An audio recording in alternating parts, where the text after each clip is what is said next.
Network. My name is Jason, and I'm the executive pastor here at Church Alive, and it is my honor and privilege to have in an interview fashion this morning Ethel Maharg. Ethel, thank you so much for joining with us this morning. I'm so excited to just sit down and talk with you. For those of you who do not know, Ethel has been in the trenches in New Mexico, very passionate in many different ways and on many different subjects for a long period of time. And so it's an absolute privilege. For those of you who may not be familiar with Ethel, Ethel was a former mayor of the village of Cuba. She served in office for 10 years, if I'm not mistaken, yes. right? 3 terms. As mayor, then council, yes. Mm-hmm. Oh, my goodness. First female woman mayor elected in Cuba, correct? Yes. Wow. Yeah. Ethel has also served on the women's leadership team for women's leadership development. She served on the board of directors at New Beginnings Church of God. Shout out to you guys over at New Beginnings. I know you got some new beginnings this year, looking to new facilities, so that's great. Ethel has also worked at CareNet Pregnancy Center of Albuquerque for 5 years as the client services director. I know personally that she was involved with the Convoy of Hope because I was right next to her. Mm-hmm. We were tag teaming that, which is a tremendous, tremendous benefit to the community of Albuquerque.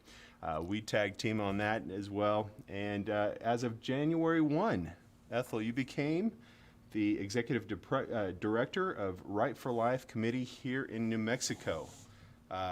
Quite a resume, quite a lot on the docket, and obviously, Ethel has really served the state of New Mexico with passion and with great care. But Ethel, I'm just curious. Obviously, you know, something is driving you. You are a passionate person. Share with us a little bit about yourself and who you are. I know I gave a long bio there, but is there anything else you'd like to add? Well, I've done a lot of things. Like we said earlier, people used to ask me they would look at me with kind of consternation going, wow, you've done a lot of things. And I said, yeah, Sure. I didn't know what I want to be when I grew up. And so I'm still working on that, Jason. Yeah, just trying to, really just trying to follow what God has for me. And I see all those things, those accomplishments that people are like, oh, wow. No, it was just necessary, and Sure. the steps that God was preparing me, and He's still preparing me. And so God, aren't you finished? I guess I'm about done. Yeah. At times I feel like that, but I look back. I say you can't really connect the dots until you look backwards and you go, oh, now I get it. Mm-hmm. Now I get why I went through that. Right. So I can understand. It was preparation for what I'm doing now, preparation for what I'll do in the future. Sure. And so that's kind of where I'm at.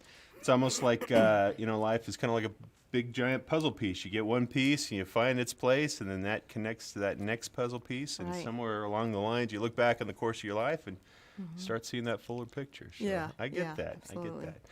Now, one thing that you're very passionate about, and the reason that I brought you in this morning to have the hard conversations on preservation of the unborn. Yes. Now, I know that you are extremely passionate on this issue. You've been in the trenches. You've been in the trenches from a legislative standpoint. I assume this is personal to some degree, but can you share a little bit of that journey? Why do you fight so hard on this particular issue? What drives you personally with this? I thought about this question a lot, and I think it takes me back to the Bible where I believe it's Mary Magdalene. She broke that flask at the foot of Jesus, and all she could do was cry. And she wiped his feet with tears, and because she knew, that her sins were many, she'd been forgiven. And he said that those who are forgiven much, love much. And hopefully we can get through all this, right? But I am the guiltiest. And so because I am, I feel like both her and Paul, standing at the death of, overseeing the death of Stephen.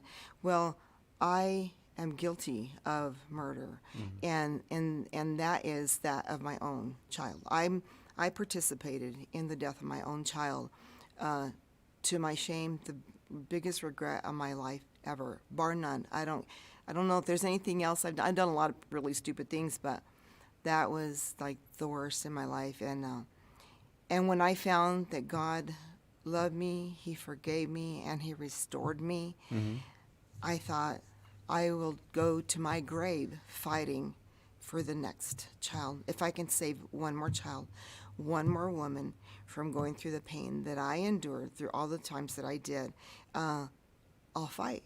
I'm going to fight to the death, till my death, and thankfully God has let me see some victories in that. I see women that are so broken because of abortion, and my heart goes out to them because I've been there. And many of them think that there is no forgiveness, no healing, no restoration.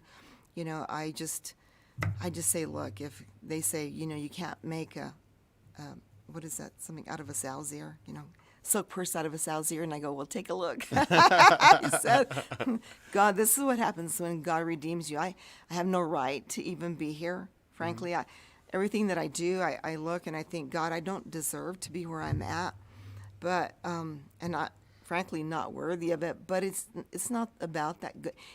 And He says, you're right. He says, it's not about you. It's about me and what I've done in you and everyone else like you. And He says, and I'm glad you're in there fighting.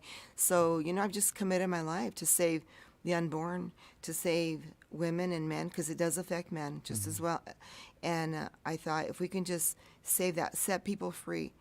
I just spoke with someone last night, and they said these women have had an abortion, and they just can't, they're just so troubled by this. They don't know what to do. And I go, I have an answer for you. We can talk later, because it was a kind of a social setting. And but I'm going to do everything I can to help them, because I know what it is to be locked up in that prison and then to be set free. Right. And so that's what I'm here for. It's to help set the captives free, like Jesus said, from a salvation standpoint, but also from that guilt, that anger, that shame, that clouds that issue for all these people, you know, and they walk around with that and they suffer in silence. Sure. And it's time to get out. It's time to get out of jail. Right. And it's time to defeat the enemy in this. We have to defeat bills. We have to do everything that we can to save the babies. Yeah. Because they go to their death like every 90 seconds. One has already died while we've been here. Yeah. You know, so we have to stop this slaughter of innocent children. Yeah. Well, you know, I think that's important. The Apostle Paul, we comfort those in the areas that we ourselves have been comforted in. And, you know, this subject is so socially divisive. And, you know, I'm sure you get labeled along the way with a lot of, you know, labels. I don't know if everybody gets to truly see your intentions, but I think it's a very powerful angle that you're actually able to share. Hey, I'm doing this because I've been there, and I know what it feels like, and I know the pain.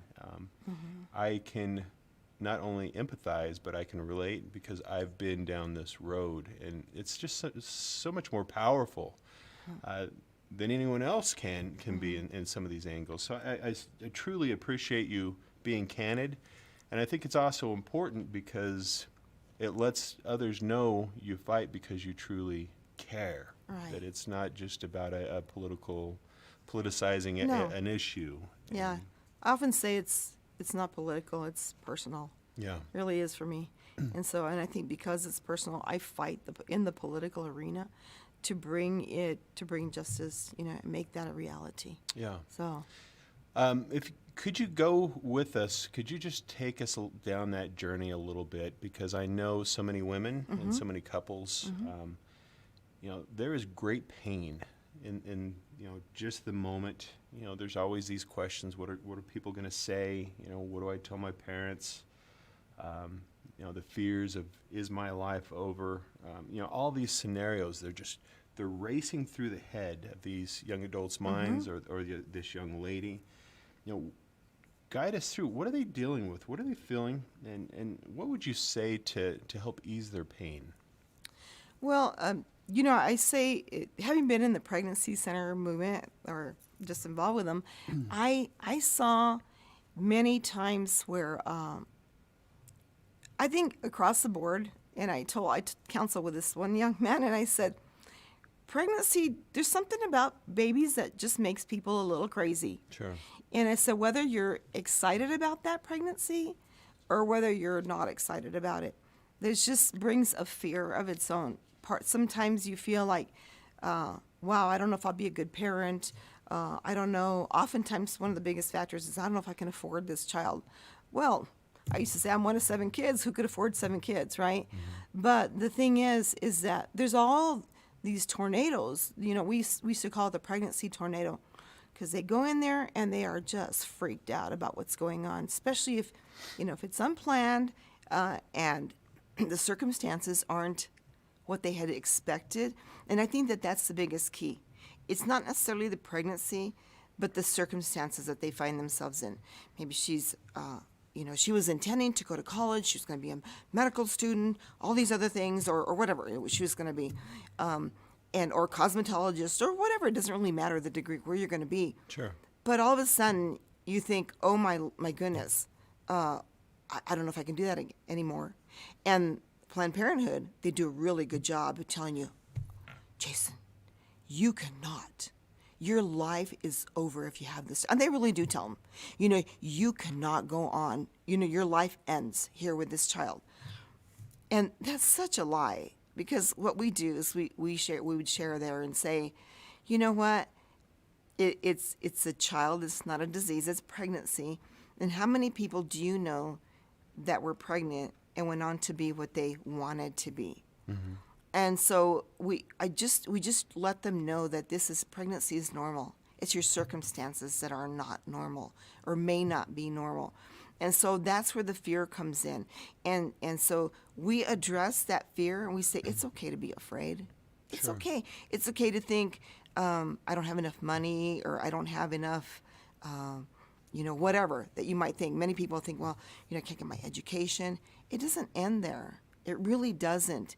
In fact, many times people find that we're going to choose abortion, but chose life, came to realize that child was the driving force now of their life. Mm. And this is why they do the things that they do. This is why they're going to go to school. This is why they're going to do all these things, because all of a sudden they have something to live for, right? They have a child that needs them, and so they're going to go on and do those things that they really wanted to do. Mm. Wow. I could imagine that a young lady or a young couple would just feel extremely trapped in the moment. Mm-hmm. Like you just shared, mm-hmm. You know, so much is kind of imprinted in the sense of there are no options. Mm-hmm. You've got to push forward, you know, in one particular way. But are there options out there? And if so, what are those options that are available to them? Well, of course. You know, and again, I'm going to refer back to Pregnancy Center Ministry, because that's my heart. I just love them. I cannot tell you, because they're the ones that helped to restore me. And so I love them. I'll just love them forever, and I'll do everything I can for them. But I also see the beauty of what it is that they do. And so we presented every option. You know, you're talking about it's politicized and they pigeonhole you and you say, you don't care about her and all you care is about that baby. That just wasn't true. So what we would do is we would present every option. We would tell them what they were. And one of those, basically, we let them know that, unfortunately, abortion is an option because it's legal in our state. Okay, it's legal. Roe versus Wade made that legal. But it is not a good option. And we explain to them what can potentially happen. But we tell them parenting's an option. They can also adopt, make a loving plan of adoption, or they could maybe place their child in foster care for a while, for whatever, until they can maybe get everything straightened for themselves. So there's options for these people. But I want to let women and men know that no matter what option you choose, your life will never be the same. Never. Because abortion is not the big eraser. Mm-hmm. It doesn't make it go away. In fact, it is a regret and grief that you just get to live with the rest of your life. And so the thing is that parenting, is it difficult? I never lie to them. I says, shoot, you're the ones going to wake up at 2 or 3 in the morning with that, crying baby, wet baby. Sure. Babies cry, they poop, they do all these fun things, I do. I'm well aware, for sure. They burp all over you, right? And so they make a mess. But, there's no greater reward for a parent, raising your child. And it's not easy. It's not easy. Sure. I mean, anybody that's a parent, you know that. It is not easy, but it is worth it. Yeah. It is truly worth it. And, that child, about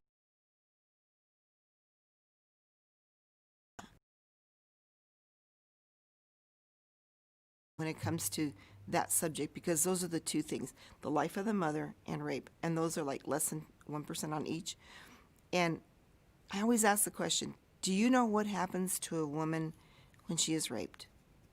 And the answer is usually no. And I said, she experiences PTSD because it's a traumatic event in her life. Sure. Well, do you know what happens to a woman when she experiences abortion? The exact same thing, PTSD. Now, the experts on the other side don't ever even want you to say that, but it does happen to her. They wanted it called now PTS, whatever that is, just not the D, right? Right. So, yes, they experienced PTSD. So why would we subject her to PTSD on top of PTSD?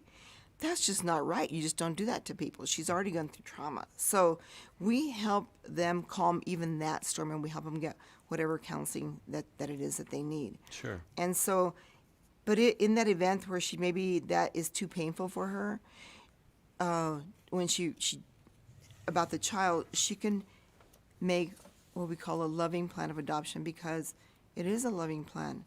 It's a selfless plan. Very difficult. I have seen documentaries of girls.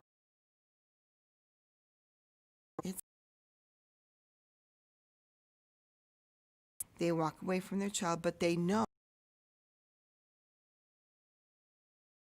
As you see, it was never the child's fault. Never. And I don't care what circumstance, it is not that baby's fault that you were in the circumstance. Even the life of the mother, I always say, let's get another opinion, make sure. And oftentimes that is so minuscule. So this is fine. Let's check other doctors, make sure that you're okay. And so, but the thing is, it's still never the fault of a child. And I worked with our outreach director when I was at CareNet, and her grandchild, his name was Adam. They knew that he wouldn't live but very, very short amount of time once he was born, and they told the mother to abort. You just need to abort. This baby's not going to make it. She said, why would I hurt my child? So she gave birth to him. He went through term, and he only lasted, I believe, a couple hours. But they got a little gown, and they got to spend the last part of his life with him. Only those 2 hours, she says, but it changed us. It changed us. And so you have to remember that in those moments, in that tornado, in that fear, it's never that baby's fault. Sure. Right. And so let's not punish the one who isn't guilty. The case of rape, punish the rapist. And then when you're trying to find out if you are really going to be in trouble. And Dr. Levitina, who is a former abortionist, said that he had performed countless, hundreds if not thousands of pregnancy terminations. And he used to do abortions, and he's now pro-life.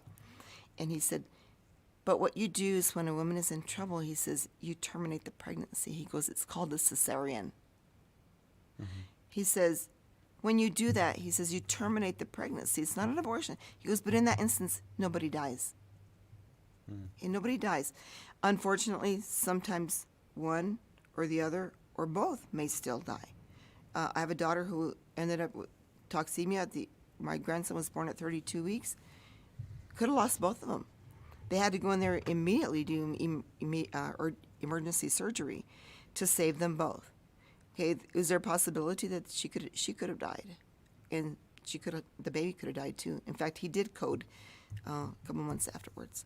But But remember, it's never the fault of that child. And I want to keep emphasizing that because it isn't their fault. Why are we punishing them? If the circumstance isn't right, I'll tell you what, for every abortion, there's people just have empty arms that can't have children. Yeah. And they would love to have your baby. So it would be a good thing, a good gift. Yeah. A good gift to another person. You mentioned something, a scenario with a couple, how their life was changed.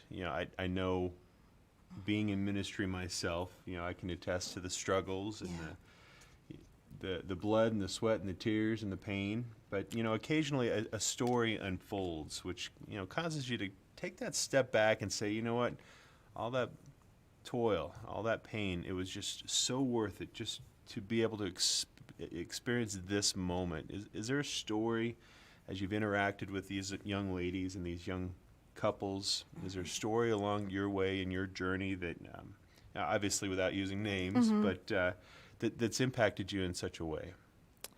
Yeah, I've had on the really happy side and then a very sad, where I couldn't sleep for days thinking about what had happened to them. Let me start with those, okay? Sure. I had a young lady had come in 5 years after she'd had an abortion, and she was just having some emotional trauma. And she came in, and she wasn't pregnant. Maybe I can't remember she testing for pregnancy, but she was so upset. And this is really common. Oftentimes, after you've had the abortion, people are like, oh my goodness, dodge the bullet. Well, you don't dodge a bullet. It often lands on them. Couple years, 5 years. Some event will trigger it. 5 years, even a decade later. And we used to say it lands on them with both feet. And this girl was a wreck. And she wept for hours. I just sat there with her. And we used to ask permission, would you like a hug? And she threw herself on me. And she wept on my shoulder for a good hour. She just wept and wept and wept over her choice. That was one of the saddest times. And she was also, I was afraid she was suicidal. I even gave her my cell phone number. We weren't supposed to, but I was worried for her. I thought, she may take her life because she's so upset over this. And she was very, very paranoid, which is another symptom that can occur. And I said, call me, please let me know that you're okay. And she did. She left block number. She left me a message that she was okay. So that was one. Then I counseled a young man who called the day after they'd had an abortion. And this one just tore me up, Jason. He said, we didn't think we were going to feel like this. He says, we have 2 children. We're happily married, I think. All of a sudden, he began to doubt all of those things of those children. And they got pregnant, they decided to have a child, and then for some reason they went and got counsel, they decided to abort. He was just so broken, and that bothered me so much. I said, I wish we would have been able to talk to you first, but we can still help you, walk through. Really, really hurt. And I'm telling you, it stayed with me a couple 3 days, And then there's this one. She walks in and she says, I want an abortion and don't try to stop me. And we say, all right, why don't you go ahead and fill out the paperwork and we'll get everything done and we'll go back into the room. And so she did, took her back. She was adamant, she was going to have an abortion. She was in nursing school. All these things were taking place in her life. But she had a boyfriend that told her he would take the child, but not her. She was rejected by him, very ugly towards her. We tried to counsel them together, but in the long run, we ended up just encouraging her. We didn't fight with her. We don't fight with anybody. We just listen to them and say, what's going on? What is it that's really bothering you? Let's talk about that. And we encouraged her along her walk, along her career path. We let her know. We just told her, you know what?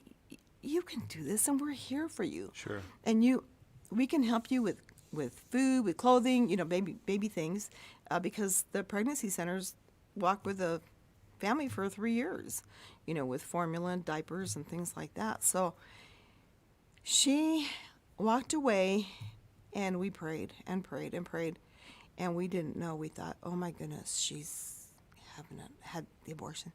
2 weeks later, she called back, and she says, well, I'm still pregnant. She goes, but I'm going to school. And we're like, you do that, you go to school. And so we continued with her on her way to the point that from the hospital, she walked in and showed us her brand new baby girl. And I can't tell you, we cried a lot there. I still cry a lot. But that was beautiful because, we just intervened and we just loved on her. We helped her through that time. And we didn't, again, because people say, you fight with them, you torture them, whatever they say about us. We don't do any of those things. We just love them. We just help them through. We don't fight with them. We put our arms around them if they want us to, and we pray with them. Every single person, we would ask if we could pray with them. Mm. And in not where I'm at right now, but in the pregnancy centers, they share the gospel of Jesus. And when those women, when they choose Christ, guess what they choose next? Life. So we saw many, both single and couples, come to Christ.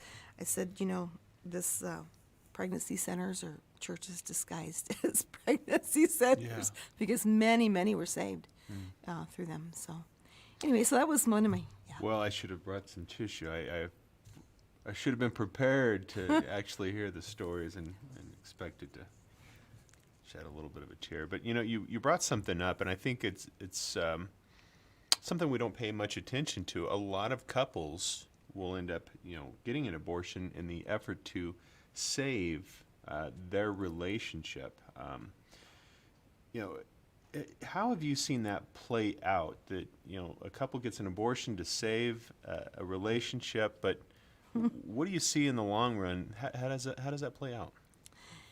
Well, maybe I'll give you like two scenarios, and or maybe a little bit more information. 80% of the reason women get abortions is because they're pressured, and most often it's by the father or the child.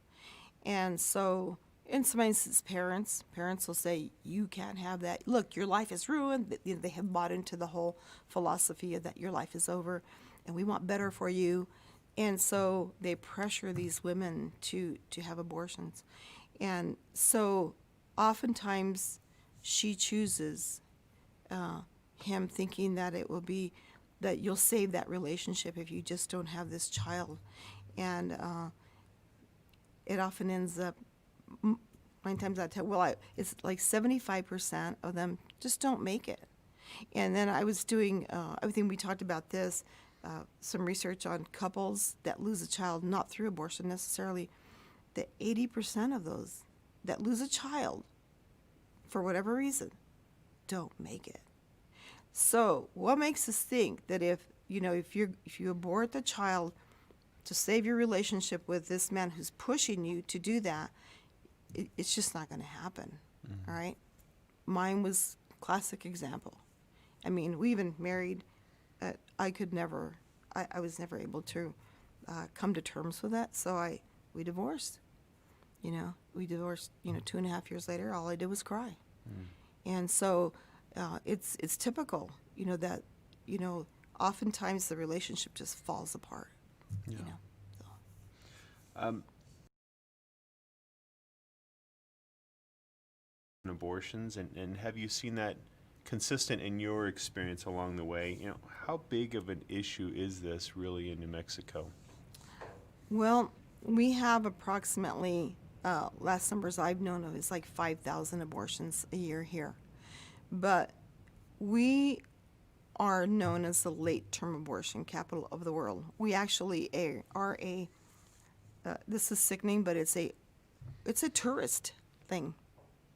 They use it for tourism, believe it or not. It's under tourism.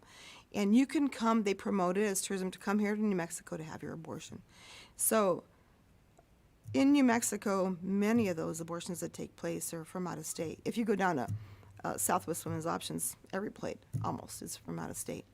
But But yes, we have approximately, like I said, last numbers I knew of is about 5,000 per year.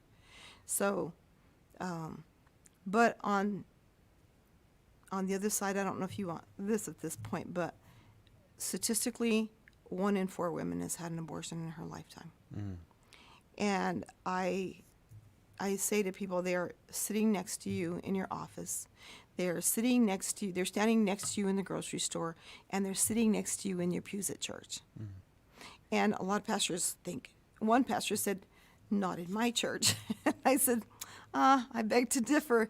You know, I used to do the training for all of CareNet, and if there was a class of 12 women, 3 to 4 had had an abortion. And so we had some work to do. It was we were glad that they were there because we could now bring them to healing. Okay? Sure. And so, but yeah, statistically that's what happens. So, but you have to remember this. If you have one woman that's had an abortion, you have one man that's had an abortion. You have a grandparent, grandma, grandpa, brothers, sisters. I know of an entire family that was so impacted by their sister's abortion that they were just, because they realized it was a loss of their niece or nephew. And it impacted every single one of them. Yeah. So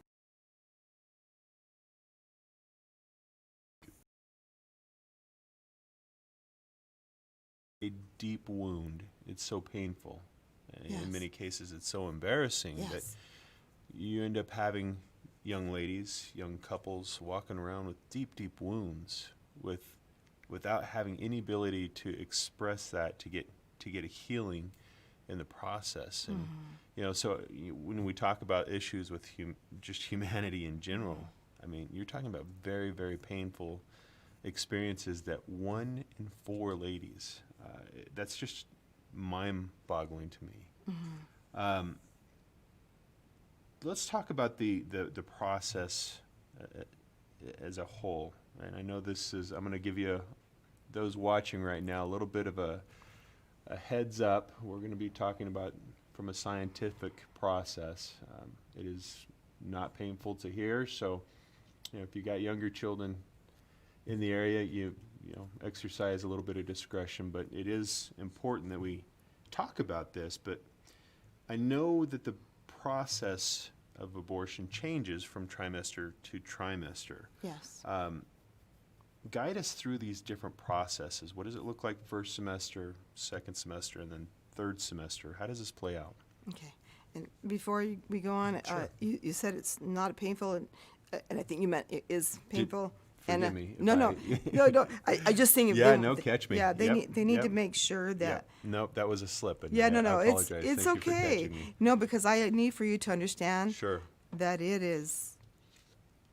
It's a gruesome process. Sure. Okay, so I'll explain to you what happens in the beginnings of when a child is first in the first trimester. They begin and they use what's called suction and curettage, and they use a big like a suction tube, okay, because the child is still so small. In fact, I think I have this is 10-week baby's feet. This is actually the size of a baby's feet at 10 weeks. Wow. Okay, and at this point, the heart's beating and everything else. Actually, the child's almost completely done. They just need to grow. So the thing is that what they do is they use this suction machine and they just suck the baby, and it just completely sucks it apart from and it dismembers the baby, okay? And then until everything comes out. And then the second trimester, what they begin to do is they get, the baby is too big to fit through that, they call it a cannula. And so they they dismember. They take, Dr. Levatino has a very good video. It's animated. It's not graphic, right, it's not, there's no blood or anything, but you can see, and he says you begin to just pull limb from limb, and because they're so soft, and they just dismember that child from limb, and then what they do is, in order to get the head to come through, they crush the skull. Wow. And then they deliver the baby. Now as the child gets too big, even for that, in the very end, like we were talking about, we are known as the late-term abortion capital of the world, and what they do is you can have an abortion here in New Mexico, just down the road, up to the day of delivery. So if at the last minute you decide, I can't do this, I'm not going to do this, I'm not going to have this baby, you can go down there and for a mere $18,000, they'll take your child. Okay? So what they do with that one is they will into her womb there, a lethal injection, big old needle, and they work to get it into the heart of a child to cause cardiac arrest. Okay? And then they will induce labor. But what you have to understand is that lethal injection, what it does is it takes 24 hours for the baby to die. It is illegal for them to do this same injection on an animal because they call it cruel and inhumane. Yet they allow it to be done to a child. Now I want to tell you this, sometimes they miss. And if they miss the baby, they cannot go a second time because then it'll poison the mother. So they have to induce labor and get that child out. Sure. Sometimes that baby makes it. The baby makes it alive, but they often don't tell us about that because we've heard horror stories where if that child makes it, they'll often just leave it there to die. Sure. Okay? So that is the process of abortion, and who knows what other horrible things that they do. Wow. Okay, yeah. So it's cruel and unusual punishment for an innocent victim. That baby had nothing to do with it. It's just alive. Yeah. Is Planned Parenthood true health care? I know this is... Here, I'll get a little snarky, right? No, doctors have sworn an oath to do no harm. And I think by what I just described to you, it's gruesome. It's cruel. You don't do that to a human being. They're living, breathing human beings. Like I said, this is the size of a baby. I mean, they're actually, and they've already found the footprints. It is not healthcare. It is on a pretense. And because they say that they do pregnancy tests at a fee, they do STI testing at a fee, ultrasounds at a fee. By the way, pregnancy centers do all those three, charge $0 because they're donor supported, okay? So the thing is that the lion's share of their money comes from abortion. It is a money racket for them, and they're just going to keep this going as long as possible. In fact, let me tell you, during this last election, this primary that just took place, this is so important to them that they just took out 5 of our people, and we'll talk about this later, because they have poured millions of dollars into this state because we have our little abortion clinic down the street, right? So they do not want to see that go away. It's all about money. It's not about health at all. It is, if they truly cared about her, and oftentimes they say, well, you don't care about the mother. Oh, yes, we do. Yes, we do. We have seen too many walking wounded, walking dead, if you will, and we don't want that for our state. And our children are dying here in our state, and that's unacceptable for us. Yeah. And so, no. It is not health care. It is just their way. Planned Parenthood and then the propaganda from I'm going to say the progressive movement is all about, they're wordsmiths. They use words very eloquently and try to make you believe. Like at the legislature, for example, they would say this antiquated bill and and they kept saying it over and over and over. Because they say it long enough, guess what happens? They believe it to People be true. believe it, right? In fact, like the language that they would say, well, abortion is between a woman and, you can finish that sentence, and her doctor, right? So, I hate to tell women, but you don't see that doctor. You don't see that doctor before. You probably may not even see him. Maybe he'll come in and shake your hand. If not, he'll stand there at the foot of the bed, and you won't ever see him again. So it's really not your doctor. It's an abortionist. So it is not about healthcare at all. It's about money. Wow. Well, along those lines, fetal trafficking, this is something that gets kind of swept under the rug. But I know the Center for Medical Progress has recently released sworn testimony that contradicts some of the claims that Planned Parenthood has shared that their corporation had never participated in the sale of aborted baby parts. They merely donated them and then was compensated for the expenses. So I'm not quite sure what the difference is there, but obviously this topic kind of blew up with the Project Veritas footage that came out a few years ago, and then it very quickly just became quiet. But there's still below the surface chatter about body parts being shipped and sold. Is fetal trafficking truly taking place? Is this conspiracy theory? Is it fact? Is it fiction? Is there a nefarious cash crop component that's just sitting underneath the surface that we're not aware of? Oh, it's true, and they're going to do everything that they can to cover their tracks. And I hate to be so, rash about this, but they just lie. They will lie. They will do whatever it takes to continue to do what they do. And so, it just is. And I've also watched many of the documentaries, and it is like they were saying they paid $700 for a liver, or, they were caught on camera, talking about the prices for the baby, the tissue and things like this. Yes. And so, yes, they sell them. In fact, UNM was caught here with Dr. Boyd here in Southwest Women's Option. They were caught selling those parts, and they had to stop. It's true. They have sold baby body parts. Okay. HB 51, for those of you who may not be aware, New Mexico is front and center on this issue. It's probably one of the most divisive subjects in the state. It is. I know a year ago, it was miraculously shut down last year in Santa Fe. Can you, you were right in the middle of all of this, in front and center. In fact, I got your emails. I'm like, you had me in limbo. What's she up to? What is she?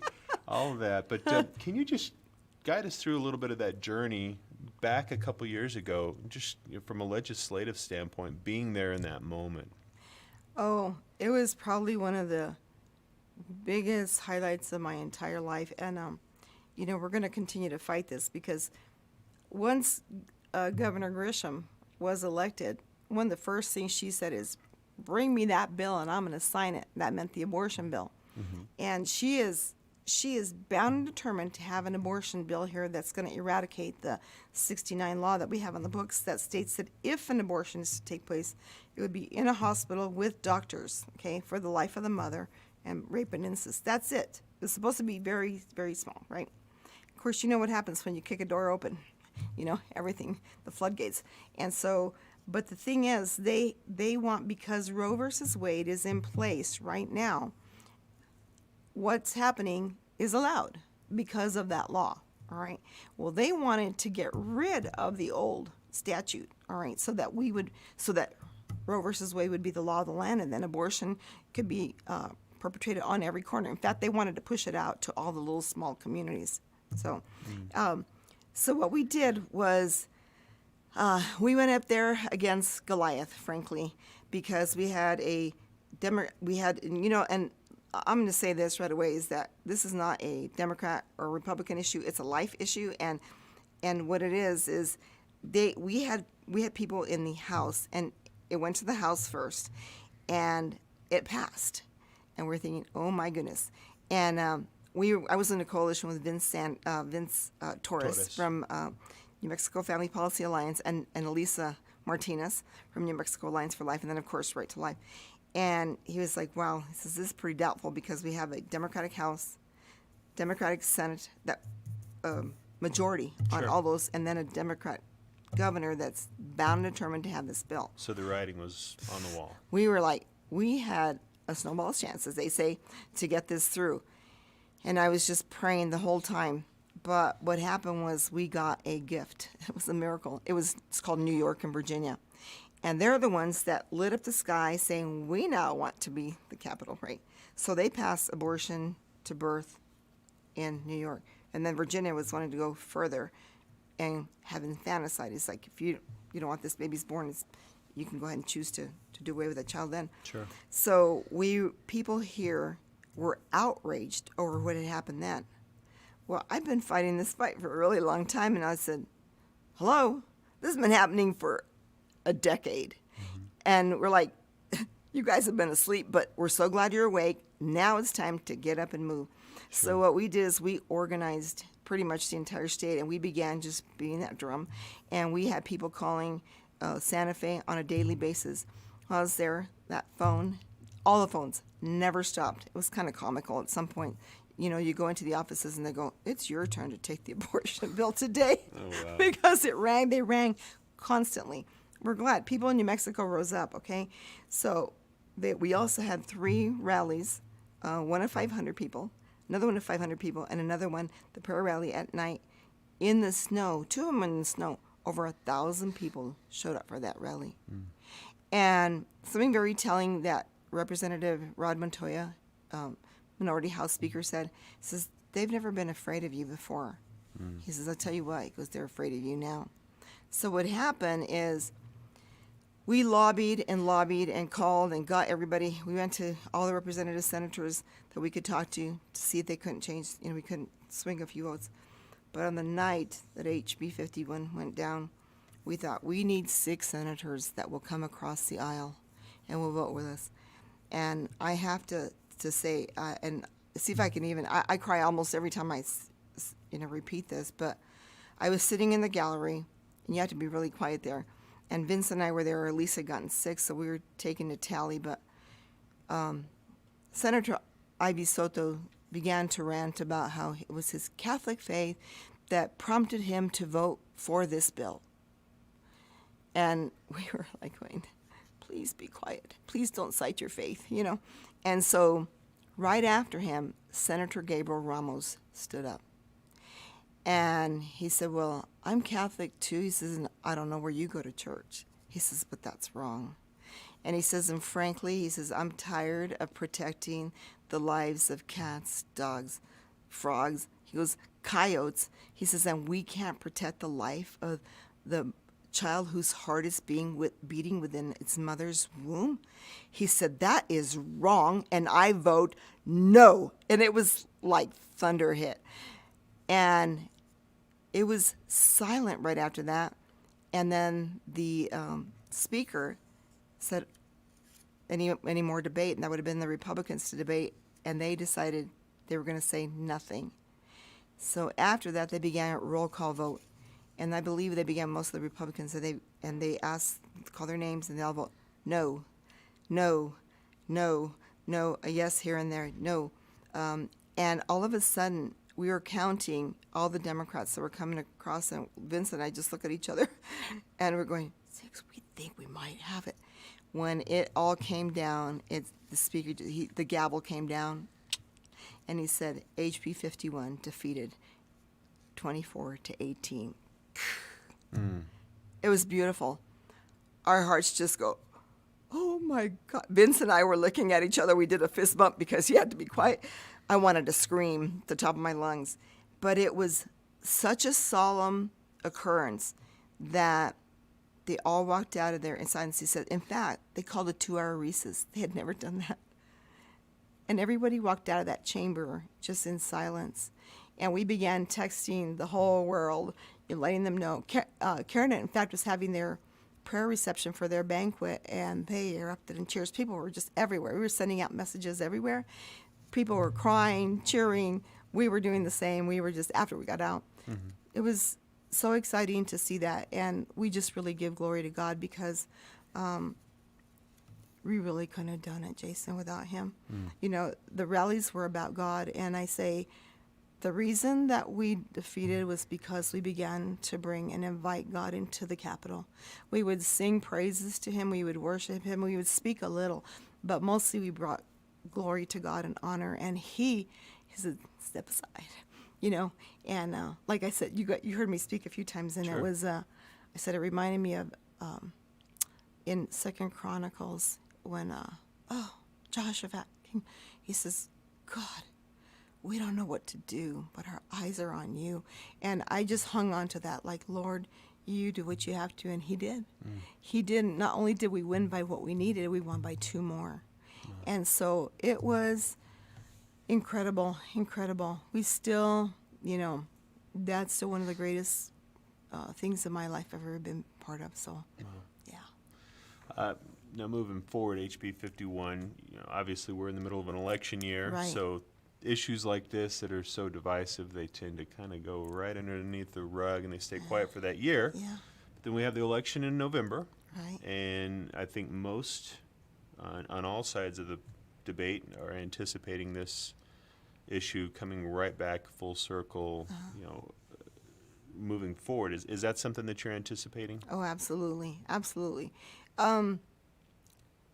It actually never went away for them.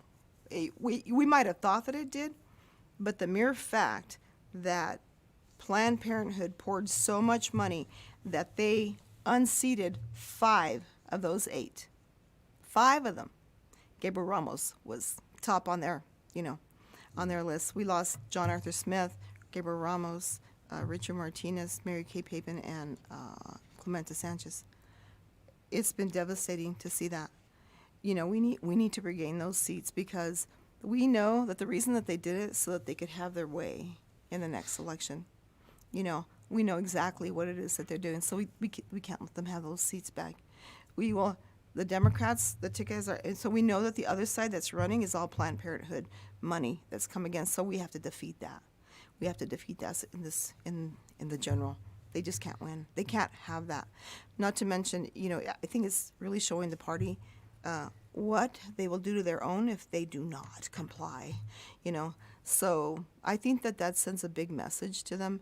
And but I'll tell you what, I could never be so proud of those people as I am, because they stood for the right thing and they lost their position in this state.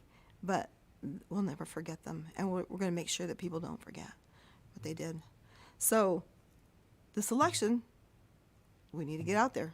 Yeah, We need to get out there and make sure. it's crucial. It is. It is. Public awareness. How do we wake up our communities to the true realities of all the things that you've just shared over this last hour? Jason, I have always been convinced that that lies in the church, frankly.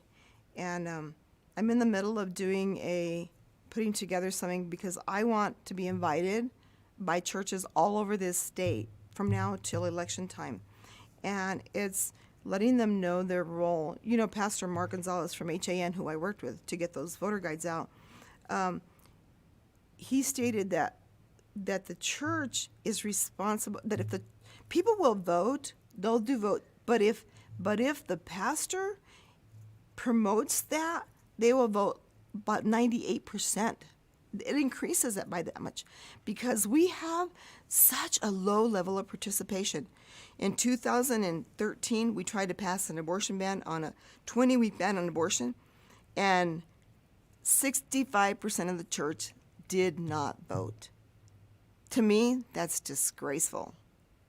But you know what? If there's not somebody there telling them, this is a really important issue and you need to get out there and vote, it's just not going to happen. This year, we've had a really larger amount of Republicans that have been engaged. And like I said, again, it isn't that party. However, we know that for the most part, they tend to be more conservative and more pro-life. All right. So I brought this book here. It's called Make Your Vote Count, and I'm not selling it. I didn't write it or anything. But the top issue is abortion. And it has become the issue of the day. Thus, Planned Parenthood spending millions of dollars in our state to defeat it, to defeat us, to try to keep it here legal in New Mexico. But it is also the issue the church members want and need to hear. Pastors need to sell, and they can't just say it on Sanctity of Life Sunday. That's not enough. When you've done that, it's already over. Sure. We need to be talking about this election from here come election day. The time has passed that we are being quiet and we don't want to offend people. When people say that, well, we don't want to offend people, I say you just did, because I'm one of those people. And it's like, but I'm not the only one. You have to tell your people. You know, the pastors, and I don't mean to be hard on pastors, but you all are, we need you so desperately. I appreciate you more than you'll ever know, because I know where you stand. And I know that we have to continue sounding the alarm, beating the drum until we win. If we don't, we won't. So I'm putting together a message, and I'm asking you people, I'm asking you, invite me. I don't care where in the state, I'll go. Gather people together, invite me. I want to share this message, because it's important that if we don't take care of this, the rest of it doesn't matter. You know, I've been told, I went to help one of the Fallen Five with a radio ad, and I went and did the ad for him. And they were talking about, oh, well, they're good for economic development or jobs or all these things here. And I said, been there, done that. I was queen of economic development. And Cuba, that was my focus. I wanted to bring jobs for that community, and I did. I left them with lots of money in the bank. I did lots of good things there. But I think it's a higher calling to fight for life, because, see, without life, what does it matter? Mm-hmm. Who are we doing this for? Sure. Right? And so the thing is that we have got to get people engaged in the life matter, because until we get this one right, it's not going to matter, because it is, I always say, it made God's top 10. You know, thou shalt not kill. We really need to honor what God says. And it is, in my estimation, a slap in the face to God every time that an abortion takes place, because we are image bearers of God. And that right there is an assault on the image of God. Mm-hmm. And so we need to stop destroying the image of God. You know, we never will, obviously, but that's the attempt. The enemy, you know, when he came, it's like, I'm going to get rid of all the Jewish babies when Jesus was born, the Jews, you know, eliminate all of those people, anything that had a resemblance of God. Mm-hmm. So we're doing it again. We need to stop. Are there opportunities, if, you know, there might be somebody out there right now that's listening and they get a true hold of, you know, everything that you just shared, are there opportunities to jump in the fight with you, or where would you recommend somebody start to engage on this issue?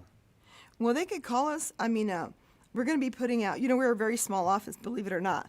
But we carry a big stick. Yeah. It's myself and my assistant. But I have more and more volunteers becoming engaged. Right now, we are calling all the churches throughout the state. If your church is not on our list, call us. And even if it is, call us, let us know. We need to make sure that if you're not on our list, there's a lot of people are like, we didn't know, call and get on our email list, because I'll send emails. Well, you saw it during the legislative session. I thought people were going to like unfriend me or unsubscribe, because I sent out, during that 60-day session, I sent out 51 emails. But I was keeping people informed of the process. Sure. And at first I thought, they're going to kill me, but they were grateful that they knew what was going on. Yeah. So we do our best not to spam people, but sure, we try to let people know what's going on all the time. So if you want to get on our email list, just call us. You know, we'd be glad to put your name on our email list and get you on there. Sure. So can you share with our audience how would they be able to contact you? It's 505-881-4563. And then if they want to go to our website, just look at our website. It's rtlnm.org. So, yeah, but they can just contact us like that. So I have one more question, but I'm going to hop on the chat and see, because we've extended this out to so many social media program outlets, Facebook Live, Periscope, YouTube, Vimeo. If you're comfortable, I'll take a look at the chat and see if somebody has logged in, if they might have a question for you. Okay. My apologies. I should have extended that a long time ago to extend that opportunity. But I'm going to check now. So if you do have a question for Ethel, I'll check now, ask my one last question, and then I'll do one quick recap back to just make sure that we didn't miss anything along the way. So if you're okay with that, let's let me take a quick glance and see where we are. take a drink of water. Sure. Yeah. Yeah, no, absolutely. Yeah.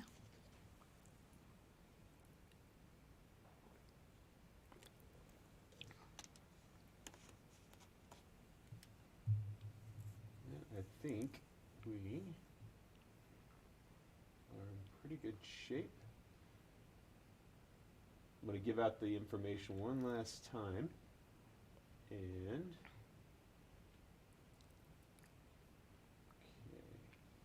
it would look to be pretty good. So if you are on YouTube, you can go to Church Alive ABQ. That's where you can see the subscription. Just simply log in. You can chat that way. Facebook Live as well. We'll take a glance at that. Or you can go to our website at churchaliveabq.com. It's sitting right on the homepage. You can access the chat that way. So in waiting one more time, I'm going to ask my last question. We'll take one more Okay, quick sure. glance. And Ethel, how can we be in prayer for you and the Right to Life Committee and all of those in the fight for that matter? How can somebody be in prayer for this, on this issue and in support of you? Well, I guess maybe just pray. I mean, not just pray, but sometimes the days get heavy. You know, I've also I've done the sidewalk counseling, and I just felt prompted by God to go do that. And there are just days that are very heavy. I've been on the phone trying to help somebody help their niece not have an abortion. Although I'm not in pregnancy center ministry, but I already, because of my training, like I said, connecting the dots, I was able to walk her through. And in the end, she still had the abortion. So there are some days that it just gets really, really heavy. And then, like I said, this election, I take it personal. It hurts my heart. Hurts my heart for these people. So, you know, there's just days that get really heavy for us. You know, so if they would just pray for us, that God would sustain us, He encourage us. You know, I ask for God's wisdom, His direction. I need to know which step to take. You know. Because I've only been there a year and a half, and God has been really good to me. He's given me favor. But I just pray that He would open the doors, and that He would open the doors for the state to welcome that they would want to know, you know. And so that's it. I just want people to just invite us in, you know, that the doors would open for that. Yeah. Because I think it's really important. Yeah. Yeah. Well, Ethel, I appreciate you coming in and spending some time with us. I appreciate you being so candid. I mean, we hit a lot of difficult topics, a lot of difficult questions, and you sat down and gave us very candid, very truthful, very heartfelt responses, and I so appreciate that. Shall I do one last quick sure. Go ahead. chat, and then we'll wrap up.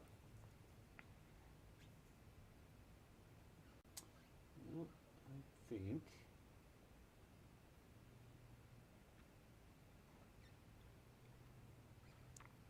I'm scared him. Well, it's not always the easiest Yeah, conversations it isn't. to have.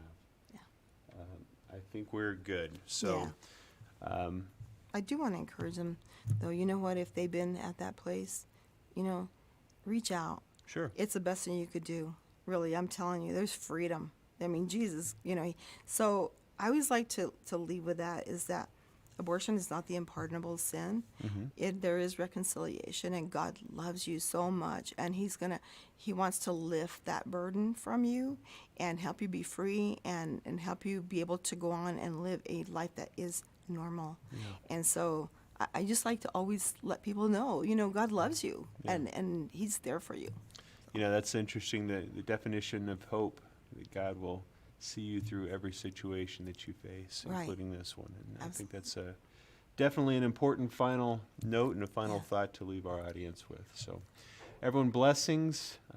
We definitely appreciate this time once again, Ethel. And for those of you watching, we hope that you just had the opportunity to hear some things that you may not in a normal fashion, and you know, be willing to sit down with some of the nitty gritty. And so, once again, thank you so much. Thank you. Blessings out there to everyone bless. that's listening. Have a great day.